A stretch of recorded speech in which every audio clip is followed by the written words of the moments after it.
Um, Welcome everyone to Birmingham Bloomfield Chamber webinar. We've been doing a lot of webinars since we've been on shutdown in March and continuing with them on a regular basis to keep our members connected and learn from some experts. So today we're welcoming Jon Isenberg, President of Elijah Information Technology, to speak on cybersecurity. Again, my name is Kelly Bennett, Marketing and Event Manager for the Chamber. Also on the call we have Cheryl Gerald's our Operations Manager, and Annie Van Gelderen, who's on our Board of Directors. So thank you both for joining us. Our other staff members who are usually here are out of town today enjoying some R&R, so we'll see them soon. With that, I'll turn it over to Jon. Thank you for joining us. Thank you. Thank you, Kelly. Today's topic is everything you wanted to know about cybersecurity, but we're afraid to ask. Let's make sure there we go. I've been in the IT industry for 24 years. Could I ask that everyone mute themselves, please, unless you're asking questions? I've been in the IT industry for 23 years. I'm an IT cybersecurity expert. Our company does a variety of different things, including IT managed services, cybersecurity, and computer forensics. And we have a response time of 4 hours or less. So today we're going to talk about a variety of different things.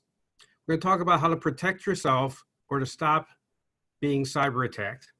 And this is designed for your business and your clients' businesses. So let me tell you a little story along the way. Nancy owned a commercial printing business with 25 employees. Last January, one of her staff members opened an email and clicked on the link inside. She entered her ID and password, even though something inside of her said, "Don't do it." Well, her screen flickered and she got a notice that her system was locked.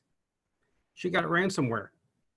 The good news is that she had cyber liability insurance as it paid for extra expenses to get her back up and operational. The bad news is that she forgot to remove the external hard drive connected to her computer with all of her backups. That got corrupted too. Total cost, over $575,000. 45 days of no data, while everything was attempted to be recovered from paper files. So how would you handle this if this happened to you in your business? Well, let's talk a little bit more about this. What is cybersecurity? It's the practice of protecting systems, networks, and applications from digital attacks. They're aimed at accessing, changing, or destroying information.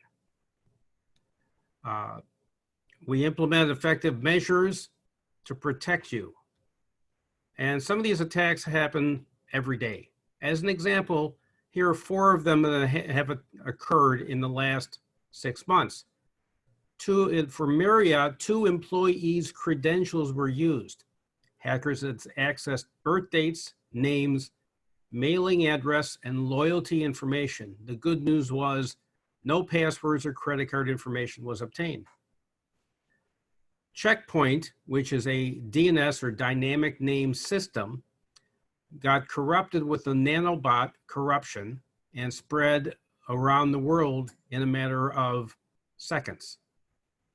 The rich and famous on Twitter started asking people to give the money and in return get double their money back.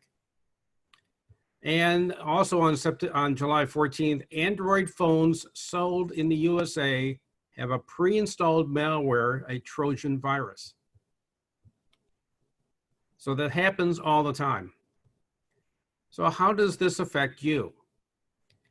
Did you know that 75% of all email received is spam?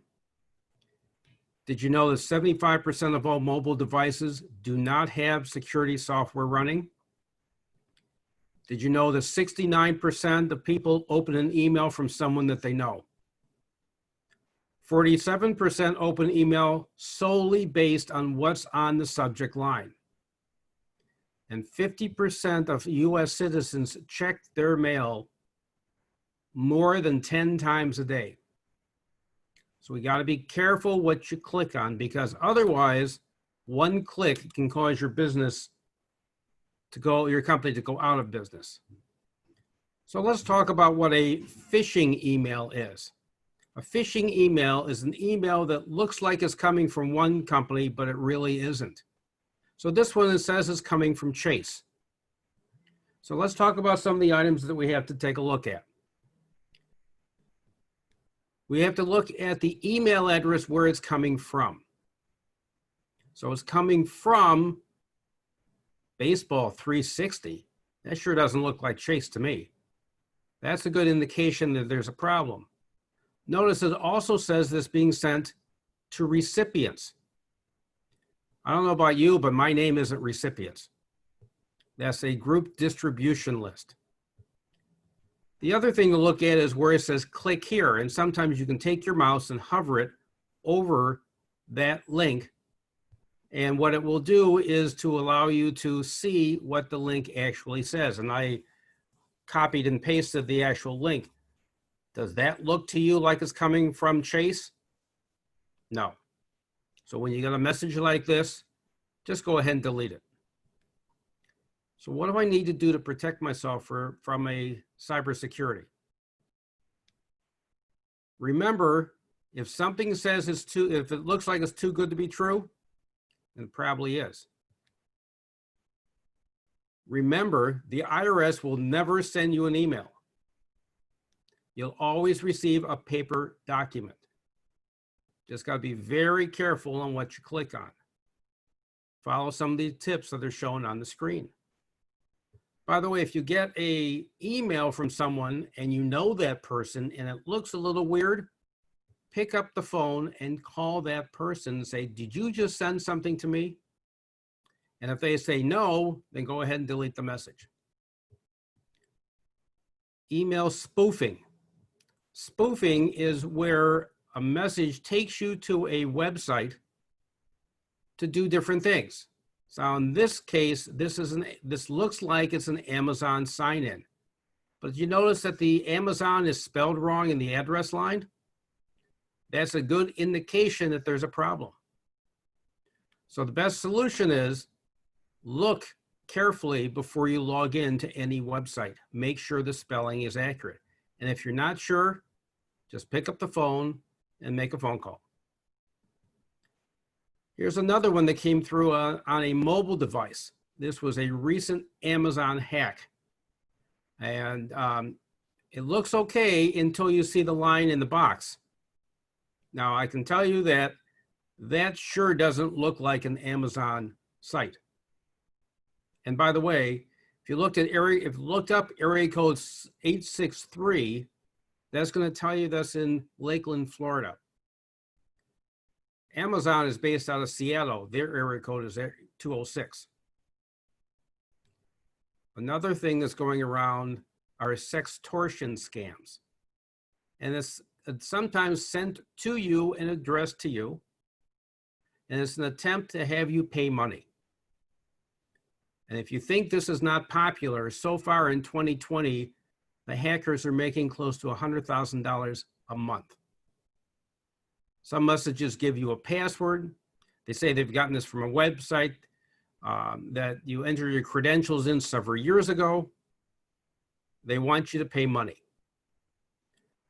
So if you got a message like this and it says that you have to pay, remember this is how it really happened. Several years ago, you probably logged into a website, entered ID and credentials, and then a period of time after you finished what you had to do on that website was attacked with a cyber attack, and somebody took a list of usernames and passwords. And because we're creatures of habit and we never change passwords, a password that's shown in that email is probably the one that you're still using today. So understand that it's fake. You can delete this message and not have to worry about it. If you have a webcam on your computer, the best solution is to take a sticky note and cover the camera if you're not using it.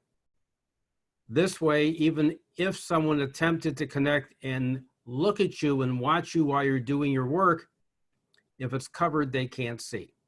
Oh, and by the way, don't under any circumstances start a conversation on instant messaging with somebody asking for money. So one of the things we can do from a cybersecurity standpoint is to run a proactive scan. And there's 3 different types of scans. But before I tell you about what these scans are and how they work, I'll tell you a little story about me. In 2010, after working in corporate America for 13 and a half years in technology, I started my own IT business. After 8.5 years, I sold it to my current employer. When I transitioned my office to the new company, we ran an external vulnerability scan since our company, the new company, works in cybersecurity. The external scan shows 63 vulnerabilities, and that threw up a really big red flag since 10 vulnerabilities are considered high.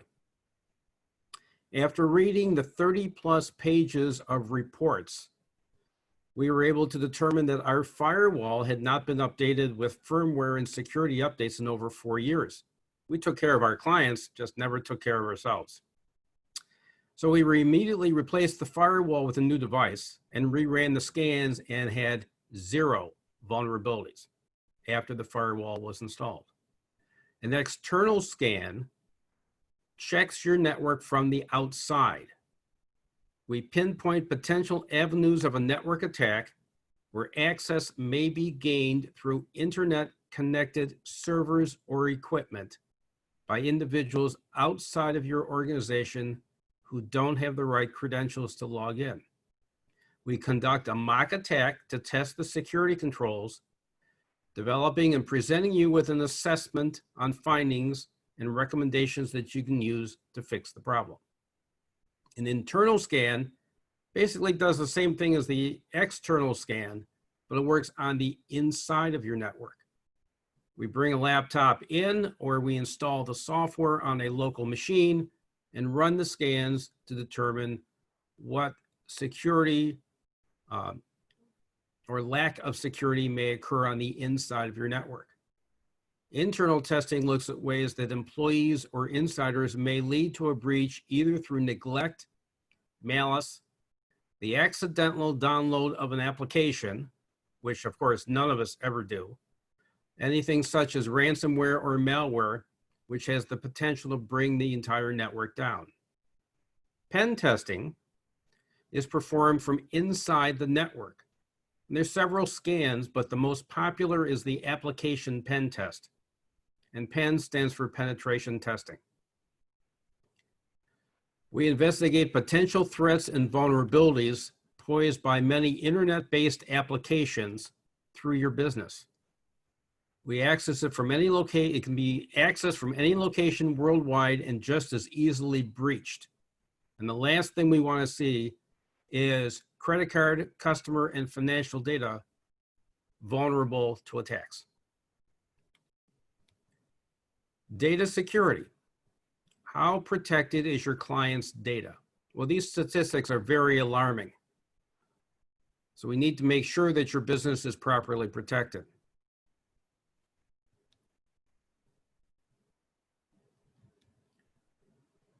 We'll just let you read these. Did you know that human error causes 52% of data loss?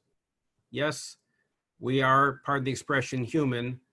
We tend to type very quickly and accidentally sometimes click on something and delete a file. So my question is, what are you guys doing to protect your business data? So let's talk a little bit about additional information. If you have data backup, 99% of all businesses will survive the data loss. And the loss could be occurring from any of the items listed on the page. Oh, and by the way, ransomware is the worst possible infection you could ever get on a computer. And this is a typical pop-up screen that occurs on a computer when you've been attacked by ransomware. It locks your computer. It will cost you money to get a key to unlock it. And the payment does not guarantee that you will get an unlock code. Costs can be in the millions of dollars. If you don't pay the ransom, you have to make sure you have a backup that was not connected to the network. Any devices connected to the network at the time of the infection are affected. By the way, if you look at near the bottom of the screen where it says Bitcoin accepted here, it says send $300 worth of Bitcoin to this address. That's not $300 in US dollars. That's 300 Bitcoin dollars, which is running somewhere in the area of 1,500 US dollars per one Bitcoin. So that's about $450,000 that you'd have to pay to get your files back. And if you store your backups in a data center, they store the data in a separate network to protect against ransomware, but we'll talk about this a little bit later. So let's talk about how can you best back up your system. And we're going to talk about 3 different types. The first type is called local. It's the easiest form of data backup. You can use an external hard drive or a flash drive and plug it into the machine and back up your data. The key to a local backup is you have to remember to back it up. Sometimes you can use the software that's built into the external drives to do the backup, but it depends on how the data is backed up. There's 2 ways. It can be an automated process using a Windows backup that compresses your data into a small folder. The only challenge with that is if you have to replace the computer and the new computer doesn't have that Windows backup software to uncompress the files, you're out of luck. The second is called a file structure data copy that takes the data and does not use any compression. This looks like the File Explorer format and is just making a copy of the data. The last is an image backup, which takes a copy of the entire computer and backs that up in a single folder. And where it says full backup and partial backup, the full backup is making a total copy of everything on the computer, whether it's the data or the image. And by the way, the difference between a data and an image, the data is just documentation. The image includes the applications. A partial backup only copies the difference between what was saved the last time in a full backup and the most recent backup. So we have an incremental, which copies only the data changed since the last incremental backup. And the differential changes it since the last full backup. A cloud backup works just similar to the same kind of stuff that we do in the local backup. However, this is transmitted across the internet. It's stored securely on a server in a professional data center that you don't know where it is. The advantage of having your data backed up off-site, away from your home or office, is that it's saved from theft, fire, infections, and other local disasters. It all runs automatically and backs up your data in real time. You don't have to remember to back it up because it does it automatically. When you need to recover something, you log into your web account, access the backups, pull down the files or folders that are missing or need to be recovered to your computer, and then log out of the cloud account. Some of the vendors to choose from are identified. Please be sure, don't buy something solely based on price. Compare the options that are available. A hybrid backup is a combination of the cloud and local. And one of the things that you can do is to use a local storage device that we call a NAS that will store the data locally and then back it up either to a data center or to Microsoft Azure as examples. There are a variety of cloud storage facilities. So this is what a NAS looks like. The physical device is on the left-hand side, and we recently installed this at one of our clients' offices as part of the hybrid backup solution. There are 4 drives in this device, and some of the devices can have anywhere from 2 to 20 or more drives. In this example, we had 4 6-terabyte drives. So we were able to store over 20 gigabytes of data. Now the NAS device is managed by the software on the right-hand side. And this is accessed through the local computer, and you can manage it locally. An alternative to a cloud backup solution is to place your data into a data center. This is one of the vendors that we work with. Some images from their systems. It's located in Southeast Michigan. It's protected by a perimeter alarm system. Entrance requires 2 forms of identification and permission from the data center manager to enter the building. If you drove by the building, you would have no indication what's stored on the inside. Heating and cooling is 24/7. They have 3 external generators to provide unlimited power in the case of a power outage. Each generator can provide enough power for 30 days of use. So in the case of a power outage like the one we saw in the summer of 2003, this data center can run for 90 days and longer, with the assumption that they can get the fuel to run the generators. The image on the left is one of 40 rows of cabinets, with each cabinet holding approximately 40 servers. These are horizontal servers about 2 inches tall and 30 inches wide. Each server can hold data for approximately 4 businesses. So, to have a little fun with math, if there are 30 cabinets in one row, 40 rows, 40 servers per cabinet, and 4 businesses per server, that's approximately 192,000 businesses protected by the data center. And the good news is, the building is not full. So we also have to look at some physical security issues to protect your network against a cyber attack. If your computer is connected to the internet, you're a potential target to our array of cyber threats, commonly known as hackers, keyloggers, Trojans, and a variety of other items that attack through unpatched security holes. That means that if you, like most people, shop and bank online, you're vulnerable to identity theft and other malicious attacks. A firewall works as a barrier or a shield between you and your computer in cyberspace or the internet. So trying to take a technical term and provide it to make things easy to understand. When you're connected to the internet, you're constantly sending and receiving small information units called packets. The firewall filters the packets to see if they meet certain criteria set by a series of rules, and then determines to either block or allow the data. This way, hackers can't get on the inside because they don't have the credentials to get in. Keep in mind, outgoing traffic with your credit card information, bank accounts, social security numbers are not protected. But a good firewall will monitor traffic in both directions. This way, your incoming and outgoing data is working to keep your information safe.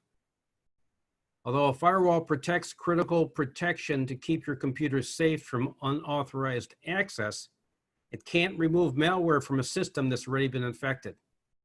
Therefore, a firewall should be used in conjunction with other proactive measures such as security software.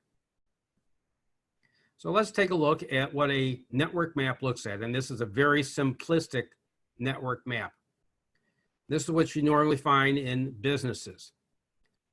So we're going to start in the middle of the document. The cloud is that wonderful puffy cloud in the purple square, is also known as the internet. So somebody asked me once, how did the internet become a cloud? And how did the term cloud come to be? Well, it seems that many years ago, probably about 15 years ago, someone was drawing on a sheet of paper and trying to explain how data gets from one location to another and just drew a cloud to indicate the internet. Well, the image and the terminology stuck. The internet you're connected to is a modem from Comcast, AT&T, or any other internet service provider. The next step is the firewall that manages the traffic and stops unwanted visitors to your network. Connected to the firewall are hubs or switches and a wireless access point. Connected to each switch or hub are desktop computers. The laptops connect on a wireless connection through the wireless access point. It's important to remember whenever you set up a network to have the wireless access point connected to the firewall so that the traffic going through the wireless access point is protected by the firewall. As an example, if you have a Comcast device at home or at work and you're running the wireless signals off the Comcast box, that's not protected by a firewall. So you have to do it in the other direction. So what does a switch really look like? Well, a switch can look like the device on the left-hand side. And the device on the right-hand side is what a firewall looks like. And these are from a variety of different vendors. I just happen to pick 2 images to share. The image on the left is a Netgear 48 port switch. And there's 2 types of switches, managed and unmanaged. An unmanaged switch allows you to plug any device into any of the ports. And the port is those little square devices in the front of that unit. And you take an Ethernet cord and you plug it in and then connect the Ethernet cord to your computer. A managed switch allows for each port to be programmed for a specific cable connection. So if you're connecting computers and cameras to the switch, you need to have it managed and separate the traffic between what are called VLANs or virtual local area networks to better manage the traffic. So on the right-hand side, the WatchGuard T40 firewall is designed for small offices of up to 30 devices. It allows for the management of inbound and outbound data packets or data between the computer and the internet. Security software running on the firewall needs to be updated regularly. Now we're going to talk a little bit more about why do you need security software on a firewall in a little bit. And you never want to purchase a firewall for a business need without it being properly set up by a trusted IT professional. You need to have it installed with security software. Otherwise, it's a box that just has a door that opens and closes. So there's a terminology in the world that says size matters. Well, when it comes to a network firewall, it does, because there are a lot of different factors to choose which size of a firewall do you want. WatchGuard, for example, has 14 different types of firewalls. So how do we pick out the one that we need? We have to look at how many devices are connecting to it, including computers, servers, wireless devices, and IoT devices, also known as the Internet of Things. We need to look at the physical office size. We need to see if there's a need for a VPN or virtual private network, then how many people will connect to the VPN. And there's a variety of security features that have to be attached. The application control allows, blocks, or restricts applications based on the user's department, job function, and time of day. So we're not going to allow applications to work on your network if it's between midnight and 5 a.m. because nobody's working at that time. So we are able to block or restrict access during that time frame. Intrusion Prevention Service continuously updates signatures to scan traffic on all protocols, providing real-time protection against network threats. The Gateway Antivirus allows to have a antivirus solution on the firewall itself so the firewall doesn't get infected. The reputation-enabled defense is a cloud-based web reputation service that looks for bad websites and blocks them. And spam protection provides real-time continuous protection from spam and phishing attacks. So also in physical security, we have to look at the access point. So this is the wireless device. And again, we're looking at size. We need to know how many people will be connecting to that device, where it's physically located in the building, where it's what the construction of the building. If you're working in a building that's all metal frame, you're going to need to install more than one access point. Now we can connect the access points together, so when you walk from one to another, your signal automatically goes with. The wireless intrusion prevention is something that needs to be installed on every single access point and is not automatically included on the free stuff that you get from the store. That's why you need to work with a trusted IT professional. A rogue access point allows rogue access point stops hackers to bypass perimeter security. A neighborhood access point restricts access to other SSIDs or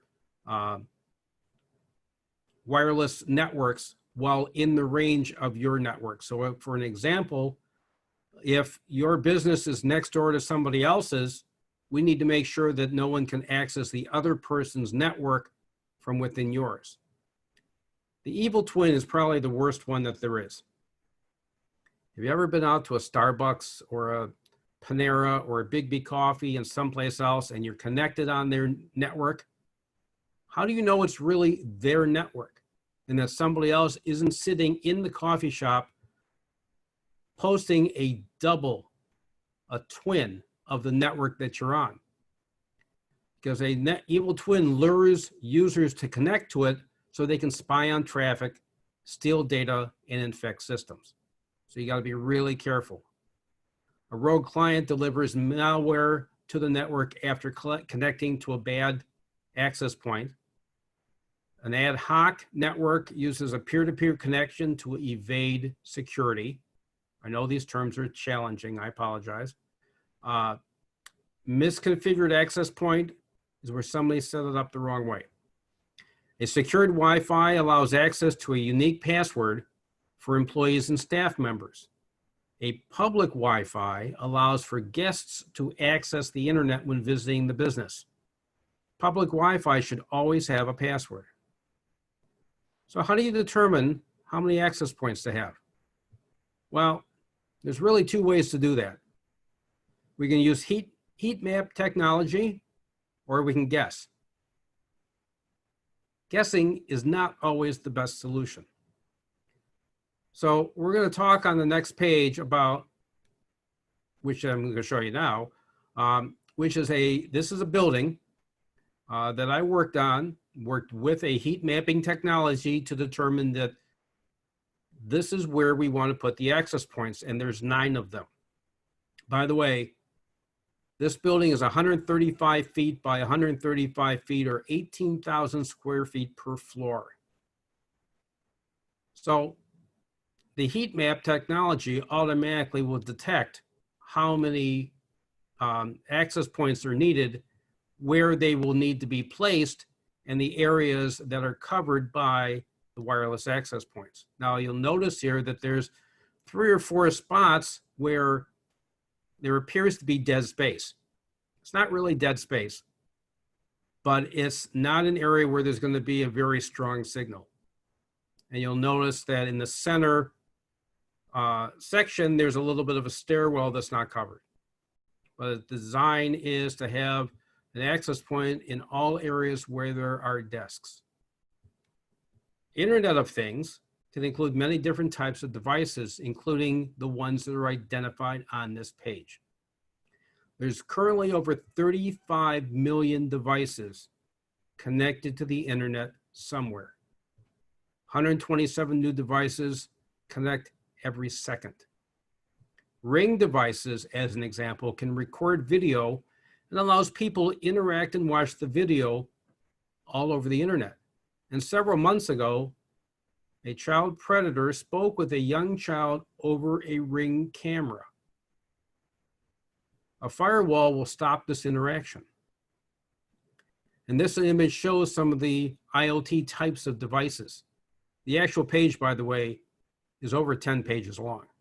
This is just a brief summary. More devices are added on a regular basis. And IoT devices are installed in both a home and a business. So how do you manage them?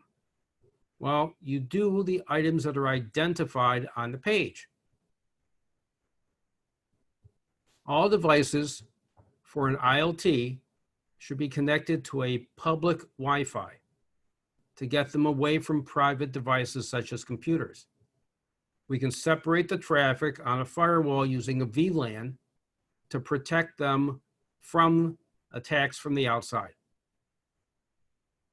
It's very important to make a list of all the devices in your home or business, including make, model, and serial number, and when they were installed. Work at home, the new way of life. Who would imagine that in 2020, businesses would close their offices and staff members will be working at home? If you had asked me in January, February of this year, I would have said that businesses would need the productivity, need to keep the staff in the office, and only allow them to go home occasionally in case they need it. Well, didn't quite happen that way. You know what happened. In April, we saw the internet speeds at home drop to low levels because the internet service providers couldn't keep up with the increased traffic. The problem is cyber attacks are growing because businesses don't have the protection needed to protect their homeowners at home. The only thing that's in common between a business network and a home network is the modem.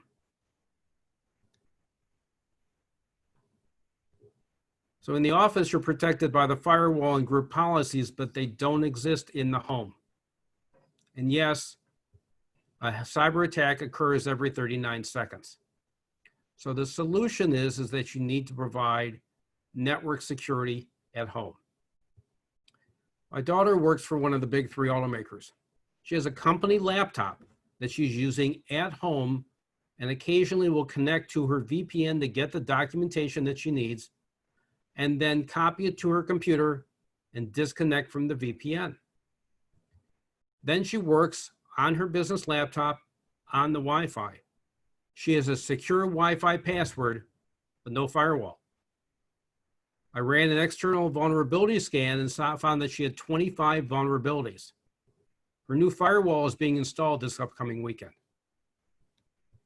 So here's what you need. If you're working on a personal computer, doing business work, you must have security software. I'm not talking about the free stuff that you get from a variety of vendors. You need to spend a little money, which is not expensive, and buy something that can provide protection against all the items on this page. Ransomware protection is imperative, but not just in reactive mode. You need to find a software product that will be able to scan for the device, scan your devices for the potential ransomware infection, and then delete the file containing the ransomware before you open it. You also need to have data backup to back up your data. Most businesses with their business laptops will provide some type of data backup. But if you don't have it for your home stuff, you need to have it. Most people fail to back up their data on their personal computer because they think nothing's going to happen to it.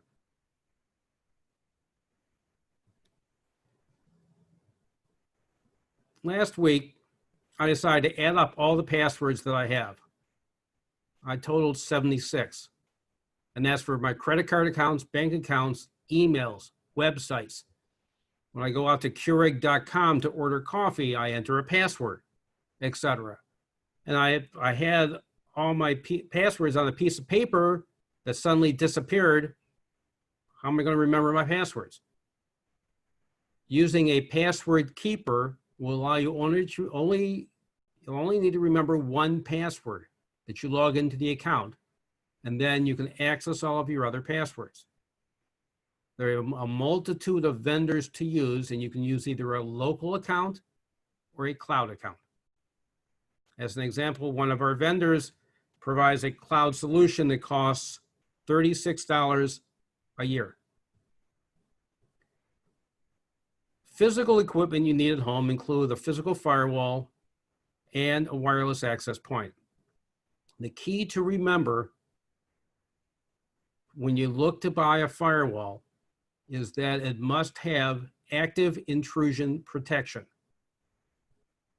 If you're working in any field that uses any type of PCI or HIPAA compliance guidelines, their policies state that you must have active intrusion protection running on the network devices to protect you.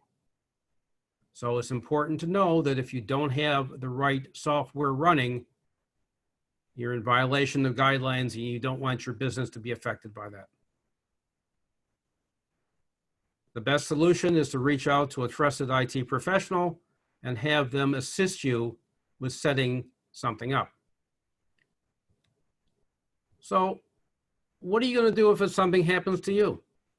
Well, you remember the story I told you at the beginning of this discussion about Nancy owning a printing company? The employee clicked on the link and got ransomware. So if it happens to you, do not shut down the computer. If you have a beeping noise, press the Alt key and the F4 to close the window or to stop the noise. Just turn off the sound. Do not shut down the computer. Call your manager or call your IT vendor for assistance. If you do shut it down, you could cause more damage than if you leave it up. Also, if you get a pop-up message that says that Microsoft has found issues with your computer and you need to call them, do not make that phone call. It's a scam. Should you allow the technician, when you call them, you'll get someone that doesn't speak very good English, usually with an accent. The technician wants to connect your computer to fix the problem. They will, if you give them access, they will install viruses on your computer that are very difficult to remove. They'll block it, they'll lock it, and you're stuck paying them a large amount of money. So if you get the pop-up, press the Alt and the F4 key to close the window. Call your manager and then your IT vendor for assistance. Oh, and by the way, if you ever get a call from Microsoft, hang up. They will never call you.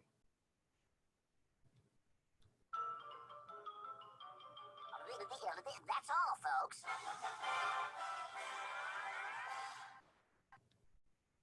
Anybody have any questions?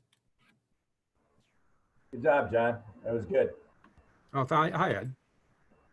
Why would you? Why do you not turn off your machine if you got hacked? There are ways that we can recover, attempt to recover things that are damaged while the machine is still on. If you shut the computer down, what generally happens is that some of the infections or some of the viruses that are attached really take effect when you turn the computer on.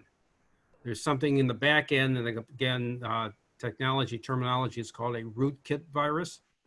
It runs in the BIOS settings, and when you turn the computer on, starts in the beginning stages of the operating system, and you don't want to start that. We can run scans and attempts to recover and fix the virus before you restart the machine. But it's going to cause high latency, and it's going to be encrypting all the files. So is it, you see where I'm going with this? Well, it depends on what the infection is. If it's ransomware, shutting it down is the fastest solution. Yep. If it's non-ransomware related, just leave it up. All right. The other thing you can do is always disconnect the network cable, which will disconnect it from the internet.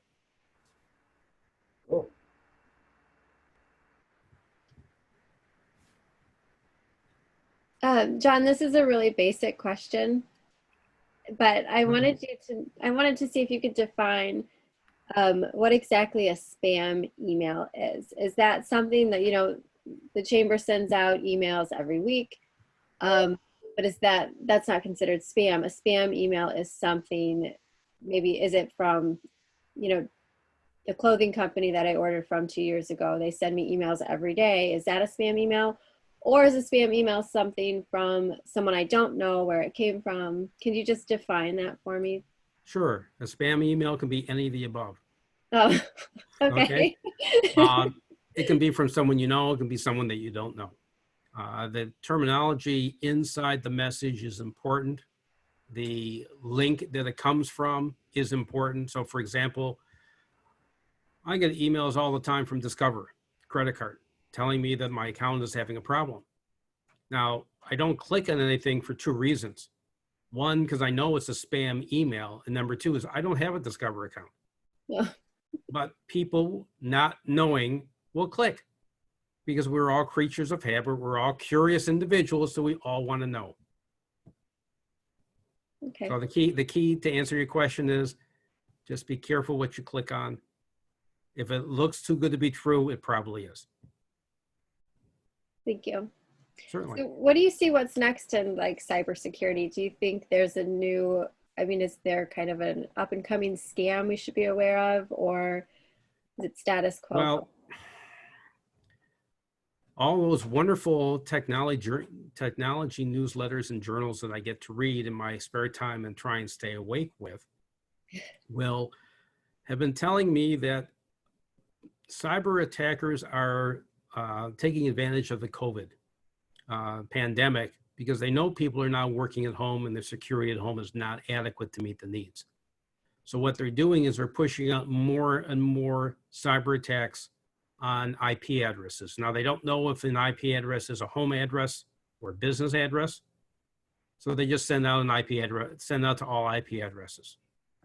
And it's the external IP address, not the internal.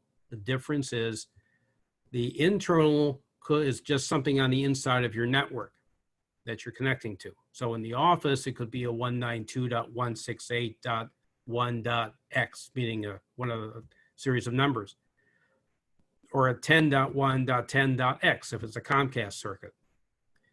An external address could be something like 55.72.187.x. And that's what is seen on the internet for your business or for your home. That's what the attackers go after. That's what they send it to. And they are sending out hundreds of thousands, if not millions of attempts to IP addresses around the world. And eventually they're going to find a hole in the security and connect in, and then they got you. They have full control of your internal network. Not a good thing. I guess that's why it's especially important to make sure while we're working from home that our companies have protected us and make sure we're doing everything we can to be secure. That's right. Okay. Reach out to your business IT department or your business IT vendor and ask them, how can you best protect?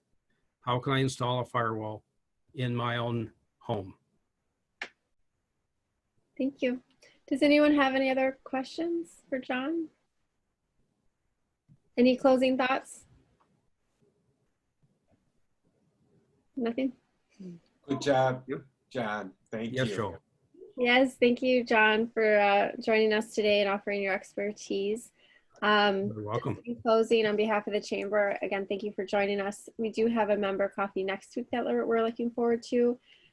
September 2nd, we have another webinar featuring Sheriff Michael Bouchard, who'll be talking in general about what the Sheriff's Department is doing in support of coronavirus efforts for the county, and also talking to business owners and managers about de-escalation techniques for unruly customers. We've all seen viral videos of instances like that. So I hope you'll join us. Also for the fall, we have a lot of other great programming still to be announced. So stay tuned for that. And everyone have a great day. Thank you for joining us.